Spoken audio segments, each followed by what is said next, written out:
नाने Urdu news YouTube channel को subscribe जरूर करें और बेल आइकन को क्लिक करें। बेल आइकन को क्लिक करने से होगा ये कि आपको लेटेस्ट न्यूज़ अपडेट की नोटिफिकेशन मिलती रहती है। जनाब अकबरुद्दीन अवैसी हॉस्पिटल में शरीक। जनाब अकबरुद्दीन अवैसी कायद मजलिस मुखन्ना पार्टी को जुमेरात की आधी रात के बाद पेट में शदीद दर्द की शिकायत पर अवैसी हॉस्पिटल व रिसर्च सेंटर में शरीक कर दिया गया, जहां माहिर डॉक्टरों की टीम इनकी सेहत का जायजा ले रही है और इनकी सेहत पर निगाह रखे हुए है। बैरिस्टर असदुद्दीन अवैसी रुकने पार्लियामेंट, सदर कुल हिंद मजलिस इत्तेहादुल मुस्लिमीन जो दिल्ली में थे, इन्हें इस बात की इत्तला मिलते ही वो हैदराबाद वापस आए और गाह से सीधा अवैसी हॉस्पिटल पहुंचकर जनाब अकबरुद्दीन अवैसी की इयादत की और डॉक्टरों से इनकी सेहत के बारे में मालूमात हासिल किए।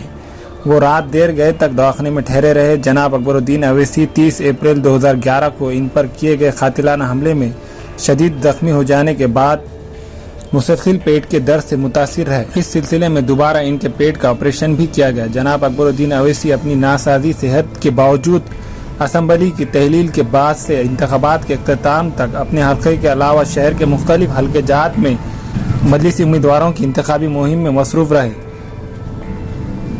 इसको और हिम्मत दे अल्लाह, मेरे एमएलए अकबरुद्दीन अवैसी को सेहत दे अल्लाह, हमारा इस शहर है, इसकी हिफाजत फरमा।